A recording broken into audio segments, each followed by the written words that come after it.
ನಮ್ಮ ಚಿಂತಾಮಣಿ ನ್ಯೂಸ್ ಕನ್ನಡಕ್ಕೆ ಸ್ವಾಗತ. ಕರ್ನಾಟಕ ರಾಜ್ಯದಲ್ಲಿ ಇತ್ತೀಚೆಗೆ ಜಾತಿ ಗಣತಿಯಲ್ಲಿ ಮುಸಲ್ಮಾನರ ಜನಸಂಖ್ಯೆ ಹೆಚ್ಚಾಗಿದೆ ಎಂದು ಮಾಧ್ಯಮಗಳ ಮೂಲಕ ತಿಳಿಸಲಾಗಿದೆ. ಆದರೆ ಸರ್ಕಾರ ಇನ್ನೂ ಅಧಿಕೃತ ಆದೇಶ ಹೊರಬಿದ್ದಿಲ್ಲ.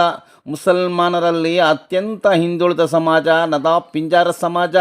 ಈ ಸಮಾಜ ಆರ್ಥಿಕವಾಗಿ, ಶೈಕ್ಷಣಿಕವಾಗಿ, ರಾಜಕೀಯವಾಗಿ, ಔದ್ಯೋಗಿಕವಾಗಿ ಹಾಗೂ ಧಾರ್ಮಿಕವಾಗಿ ಹಿಂದುಳಿದುದು ನಗ್ನ ಸತ್ಯ. ಈ ಸಮಾಜವನ್ನು ಮುಖ್ಯವಾಹಿನಿಯಲ್ಲಿ ತರಲು ಹಲವಾರು ಹಿರಿಯರು ಶ್ರಮಿಸಿದ್ದಾರೆ. ಅವರಲ್ಲಿ ಪ್ರಮುಖರು ದಿವಂಗತ ಹಾಜಿ ಹಿರೇಹಾಳ್ ಇಬ್ರಾಹಿಂ ಸಾಹೇಬರು ರಾಜ್ಯದಲ್ಲಿ ಚಿರಪರಿಚಿತರು ಹಾಗೂ ನದಾಫ್ ಸಮಾಜದ ಅಭಿವೃದ್ಧಿಯ ಹರಿಕಾರರೂ ಹೌದು. ರಾಜ್ಯ ಮಟ್ಟದಲ್ಲಿ ಸಂಘವನ್ನು ಕಟ್ಟಿ ಹೋರಾಟ ಮಾಡಿ ಪ್ರವರ್ಗ ಒಂದರಲ್ಲಿ ಸೇರಿಸಿರುವ ಕೀರ್ತಿ ಇವರಿಗೆ ಸಲ್ಲುತ್ತದೆ.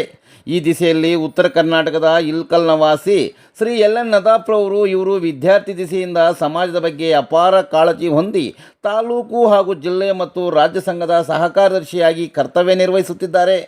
ಎನ್ ನದಾಫ್ರವರಿಗೂ ಹಾಜಿ ಹಿರೇಹಾಳ್ ಇಬ್ರಾಹಿಂ ಸಾಹೇಬರ ಆದರ್ಶಗಳು ಮೈಗೂಡಿಸಿಕೊಂಡು ಸಮಾಜವನ್ನು ಆರ್ಥಿಕವಾಗಿ, ಶೈಕ್ಷಣಿಕವಾಗಿ ಹಾಗೂ ರಾಜಕೀಯವಾಗಿ ಕೊಂಡೊಯ್ಯಲು ಹಗಲಿರುಳು ಶ್ರಮಿಸುತ್ತಿದ್ದಾರೆ. ಇವರ ಧರ್ಮಪತ್ನಿ ಶ್ರೀಮತಿ ರಿಯಾನಾ ಬಾನು ಎಲ್ ನದಾಫ್ರವರು ಸಹ ಉತ್ತಮ ವಾಗ್ಮಿಗಳು.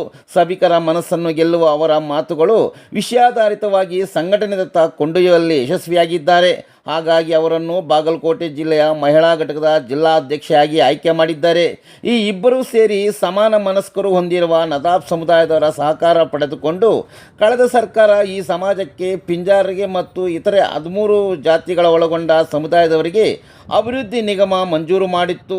ಈ ಒಂದು ನಿಗಮಕ್ಕೆ ಅನುದಾನ ಬಿಡುಗಡೆ ಕೋರಿ ನಿರಂತರವಾಗಿ ಶಾಸಕರು, ಸಚಿವರಿಗೆ ಮನವಿ ಪತ್ರಗಳು ನೀಡಲಾಯಿತು.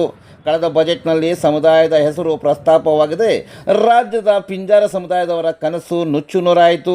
ಆದರೂ ಸಹ ಛಲವನ್ನು ಬಿಡದೆ ಮತ್ತೆ ಮರಳಿ ಪ್ರಯತ್ನ ಮಾಡು ಎನ್ನುವ ರೀತಿಯಲ್ಲಿ ಎನ್ ನದಾಫ್ರವರು ಮತ್ತು ಸಮುದಾಯದ ಅವರ ಹಿತೈಷಿಗಳ ತಂಡ, ಸುಮಾರು 200 ಮಂದಿಯ ತಂಡ, ರಾಜ್ಯ ಶ್ರೇಷ್ಠ ರಾಜಕಾರಣಿ, ಘನ ಸರ್ಕಾರದ ಮಾನ್ಯ ಲೋಕೋಪಯೋಗಿ ಸಚಿವರಾದ ಸತೀಶ್ ಜಾರಕಿಹೊಳಿ ಹಾಗೂ ನವಲಗುಂದ ಮತಕ್ಷೇತ್ರದ ಶಾಸಕರೂ ಆದ NH ಕೋನರೆಡ್ಡಿರವರನ್ನು ಧಾರವಾಡ ಜಿಲ್ಲೆಯ ಹುಬ್ಬಳ್ಳಿ ನಗರದ ಸರ್ಕಿಟ್ ಹೌಸ್ನಲ್ಲಿ ಸೌಹಾರ್ದ ಭೇಟಿ ಮಾಡಿ ಸುಮಾರು 1 ಗಂಟೆಗಳ ಕಾಲ ಸುದೀರ್ಘವಾಗಿ ಸಮುದಾಯದ ಸ್ಥಿತಿಗತಿಗಳ ಬಗ್ಗೆ ವಿವರಿಸಿ ಮನದಟ್ಟು ಮಾಡಲಾಯಿತು. ನದಾಫ್ ಬಾಂಧವರು ಹಿಂದುಳಿಯುವಿಕೆ ಬಗ್ಗೆ ಹಿಂದುಳಿದ ವರ್ಗಗಳ ಆಯೋಗದ ಮಾಜಿ ಅಧ್ಯಕ್ಷರಾದ ಡಾಕ್ಟರ್ CS ದ್ವಾರಕನಾಥರ ವರದಿಯನ್ನು ನೀಡಿದ್ದರು. ಆ ವರದಿಯನ್ನು ಆಧರಿಸಿ ನದಾಫ್ ಸಮುದಾಯದವರಿಗೆ ಅಭಿವೃದ್ಧಿ ನಿಗಮ ಅವಶ್ಯಕತೆ ಅತಿ ಜರೂರಾಗಿದ್ದು, ಅಭಿವೃದ್ಧಿ ನಿಗಮಕ್ಕೆ ಅನುದಾನ ಬಿಡುಗಡೆ ಮಾಡಿ ಅಧ್ಯಕ್ಷರನ್ನು ನೇಮಿಸುವ ವಿಚಾರ ಪ್ರಸ್ತಾಪ ಮಾಡಲಾಯಿತು. ಪ್ರತಿಯೊಬ್ಬರಿಗೂ ಮೆತ್ತನೆಯ ಗಾದಿಯನ್ನು ತಯಾರಿಸುವ ಪಿಂಜಾರರ ಬದುಕು ದುಸ್ತರವಾಗಿದೆ.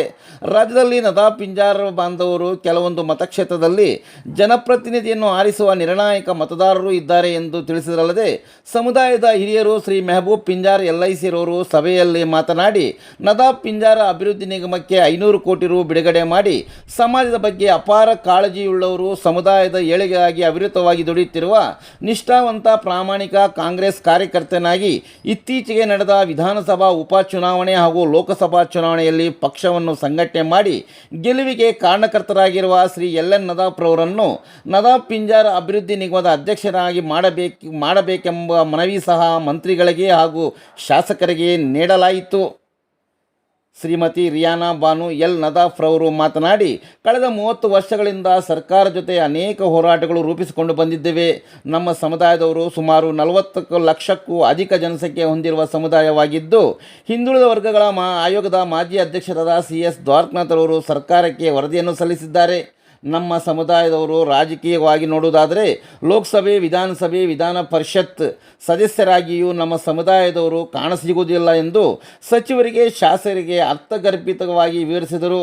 ಈ ಸಂದರ್ಭದಲ್ಲಿ ಮುಖಂಡರಾದ ಮೊಹಮ್ಮದ್ ಫಾರೂಕ್ ಯತ್ನಟ್ನಿ, ಕಾಜಂಬರ ನದಾಫ್, ದಾವಲ್ ಸಾಬ್ ನದಾಫ್, ಮೀರಾ ಸಾಬ್ ನದಾಫ್, ಚಂದಾ ಸಾಬ್ ನದಾಫ್, IP ಬೇಣಾಳ, ಮಲ್ಲಿಕಾ ಸಾಬ್ ಕಡಿವಾಲ, ರಾಜ್ ಮೊಹಮ್ಮದ್ ನದಾಫ್, ಅಲ್ಲಾ ಸಾಬ್ ನದಾಫ್, ಬಾಬು ಸಾಬ ಚಿಕ್ಕುಂಬಿ, ವಾಸಿಮ ನಡುವಿನ ಮನಿ, ರಾಜೇಶ್ ಸಾಬ ಕೋಡಿಹಾಳ, ಅಕ್ಬರ್ ಸಾಬ್ ಬಾದವಾಡಗಿ, ಶರೀಫ್ ನದಾಫ್, ಮಲ್ಲಿಕಾ ಸಾಬ್ ವಾಲಿಕಾರ್, ಅಮೀನಾ ಸಾಬ್ ನದಾಫ್, ಮೌಲಾ ಸಾಬ್ ನದಾಫ್, ಮನ್ಸೂರ್ ಸಾಬ್ ನದಾಫ್, BA ನದಾಫ್, ಗೈಬು ಸಾಬ್ ನದಾಫ್, ರಾಜೇಶ್ ಸಾಬ್, ಹುಸೇನ್ ಸಾಬ್ ವಾಲಿಕಾರ್, ರಸೂಲ್ ಸಾಬ್ ಮುಂದಿನ ಮನಿ, ಅಮೀನಾ ಸಾಬ್ ನದಾಫ್, ಅಮೀನಾ ಯತ್ನಟ್ಟಿ, ಚಾಂದ್ವಿ ನದಾಫ್, ರೇಷ್ಮಿ ನದಾಫ್, ಮಮ್ತಾಜ್ ನದಾಫ್ ಸಮುದಾಯದ ಬಗ್ಗೆ ಕಾಳಜಿ ಹೊಂದಿರುವ ಸುಮಾರು 200ಕ್ಕೂ ಹೆಚ್ಚು ಸಮುದಾಯದ ಹಿರಿಯರು, ಯುವಕರು, ಮಹಿಳೆಯರು ಭಾಗವಹಿಸಿದ್ದರು.